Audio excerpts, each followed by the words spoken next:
आसमान पर गहरे बादल छाए हुए थे। ऐसी गर्मी के मौसम में बादल तो सब पक्षियों के लिए खुशियां ही खुशियां लेकर आए थे। सभी पक्षियों की नजरें ऊपर आसमान की तरफ थीं। वो सब बारिश का इंतजार कर रहे थे। फिर बादल जोर से गरजता है और तेज बारिश शुरू हो जाती है। कुकू के पापा कुकू को लेकर घर में आ जाएं। बारिश बहुत तेज है। नहीं मम्मा, मम्मा प्लीज, मैं तो कई दिनों से बारिश का इंतजार कर रहा था। मुझे तो बारिश में नहाना है। कुकू की मम्मा, गर्मी है, नहा लेने दो, हमें तो बहुत मजा आ रहा है। मैं तो घर जा रही हूँ। ऐसी तेज बारिश में नहाने से बुखार भी हो जाता है। मम्मा आप जाएं, कुछ नहीं होता, पापा भी मेरे साथ हैं। फिर कुकू की मम्मा तो घर के अंदर चली जाती है और कुकू और उसका पापा तेज बारिश में नहाते हैं। कुकू, चलो नदी पर चलते हैं, झरना देखने का बहुत मजा आएगा। पहाड़ों से बारिश का पानी गिर रहा होगा। मेरे पापा कितने अच्छे हैं। ऐसे कुकू और उसका पापा नदी की तरफ चले जाते हैं। झरने से पानी तो बहुत तेजी से नीचे गिर रहा था। वहाँ बुलबुल और उसका बेटा भी झरना देखने आए हुए थे। कुकू, मुझे पता था कि आप भी जरूर आओगे। देखो तो झरने का पानी कितना सुंदर लग रहा है। बहुत मुश्किल से मम्मा को मनाया था। फिर कुकू और बुलबुला झरने के पास चले जाते हैं। रानो तो बारिश से बहुत डरती है। जब रानो छोटी थी तो एक बार तेज बारिश में उनका घर टूट गया था। तब से रानो बारिश से डरने लग गई। मेरी तो सहेली है रानो चिड़िया शुरू से ही, मुझे सब पता है। अब तो शाम भी होने ही वाली है, अब बच्चों को लेकर चलना चाहिए। मैं तो जाने ही वाली थी, आपको देखकर रुक गई। कुकू बेटा, बस करो, अब हमें घर जाना चाहिए। बारिश के कतरे बहुत ठंडे हो गए हैं। मुझे लग रहा है कि शायद साथ ओले भी शुरू हो जाएंगे। फिर वो सब वहाँ से चले जाते हैं। मैं कब से खिड़की से बाहर देख रही हूँ। कहाँ गए थे आप दोनों? मम्मा, मम्मा हम झरने। चुप कुकू, हम तो बाहर ही बैठे थे, और कहाँ गए थे? मम्मा, मम्मा मुझे चादर दे दे, मुझे तो ठंड लग रही है। जोर से गरजता है। कुकू तो डर जाता है। मम्मा चिड़िया अपने बेटे के ऊपर चादर दे देती है। आज मुझे बुलबुल ने बताया कि आप बारिश से क्यों डरती हो। कुकू के पापा, मैं वो रात कभी नहीं भूल सकती जब मैं और मम्मा घर में सो रही थी कि अचानक से हमारा घर पानी में बह गया। ऐसा हर बार नहीं होता, आप अपना डर दिल से निकाल दें। बारिश तो खुशियाँ लाती है, बारिश जिंदगी है। अगर बारिश ना हो तो हम कैसे जी सकते हैं? मम्मा, मम्मा मेरे पंखों में बहुत दर्द हो रहा है। मैं दबा देती हूँ बेटा। मम्मा चिड़िया जैसे ही अपने बेटे को पंख लगाती है वो तो डर जाती है। कुकू, कुकू बेटा, आपको तो बहुत तेज बुखार है। कुकू के पापा, मैंने कहा था ना कि ऐसी तेज बारिश में घर आ जाएं। ये बुखार कैसे हो गया कुकू को? बारिश में नहाने से बुखार थोड़ा हो जाता है। पंखों में दर्द का तो कुकू मुझे सुबह भी बता रहा था। मैंने सोचा खुद ही ठीक हो जाएगा। मम्मा, मम्मा मेरा दिल घबरा रहा है। चिड़िया तो रोने लग जाती है। मेरा बेटा, मेरा कुकू, क्या हो गया मेरे बेटे को? आप चिंता ना करें, मैं चील दीदी से दवा ले आता हूँ। दवा देने से कुकू ठीक हो जाएगा। चील दीदी आज सुबह अपनी बहन के पास जा रही थी, वो तो घर में नहीं है। आप तो चुप कर जाएं, ऐसे रोने से क्या होगा? मैं पहाड़ों से बुखार दूर करने वाली जड़ी बूटी के पत्ते ले आता हूँ। मुझे अच्छे से पहचान है उन पत्तों की। रात भी हो गई है और बारिश भी बहुत तेज है। आप कैसे जाएंगे? मैं कर लूँगा, आप मेरा इंतजार करना और कुकू का ध्यान रखना। आप भी अपना ध्यान रखना। फिर पापा चिड़िया तेज बारिश की परवाह किए बिना अपने घर से निकलता है। कुकू मेरे बेटे, आपने क्यों मेरी बात नहीं मानी? कुकू से तो बोला भी नहीं जा रहा था। कुछ नहीं होगा मेरे बेटे आपको। आपके पापा गए हैं आपके लिए दवा लेने। रात गहरी और ऊपर से बारिश। ऐसे मौसम में उड़ना बहुत मुश्किल था, परंतु पापा चिड़िया करता भी तो क्या, उसने तो अपने बेटे के लिए कुछ ना कुछ करना था। वो बहुत मुश्किल से उड़ रहा था। सब पक्षी अपने अपने घर में छुपे बैठे बारिश के ले रहे थे। पापा चिड़िया पहाड़ों के पास पहुंच जाता है।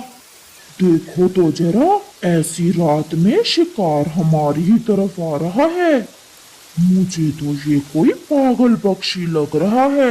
ऐसा लग रहा है ये अपनी बलि देना चाहता है ऐसी बारिश में। थोड़ा आगे गिरने दो, फिर पीछे से हमला करते हैं और फिर कल दिन में शोरबा बनाएंगे, चिड़िया शोरबा। मुझे तो चिड़िया शोरबा पिए बहुत समय गुजर गया है। वो छुप जाते हैं और फिर जैसे ही पापा चिड़िया थोड़ा आगे बढ़ता है, वो उल्लू पीछे से हमला करते हैं और पापा चिड़िया को पकड़ लेते हैं। वो उसे एक पेड़ से बांध देते हैं। जालमो, मुझे छोड़ दो, मेरा क्या दोष है? हमारा भी तो दोष नहीं है। क्या चिड़िया का गरम गरम शोरबा ना पिए हम?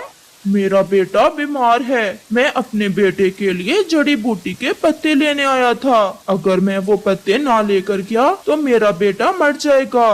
परंतु उल्लू उसकी कोई बात सुने बिना पास ही गुफा में चले जाते हैं। अब तो सुबह भी होने वाली है। अब तक तो आ जाना चाहिए था कुकू के पापा को। अब मैं जाऊं भी तो कहाँ जाऊं? कुकू को भी अकेला नहीं छोड़ सकती।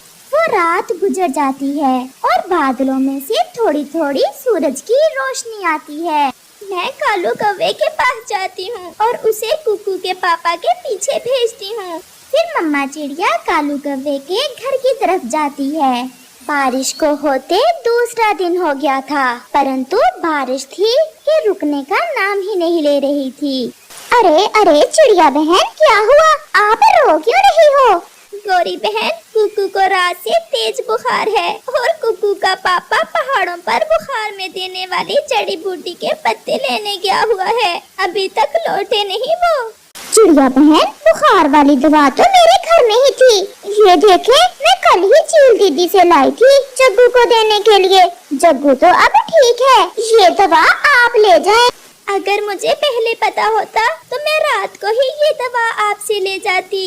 चिड़िया बहन, कुकू के पापा को ऐसी बारिश और गहरी रात में पहाड़ों पर नहीं जाना चाहिए था। वहाँ बहुत खतरा होता है।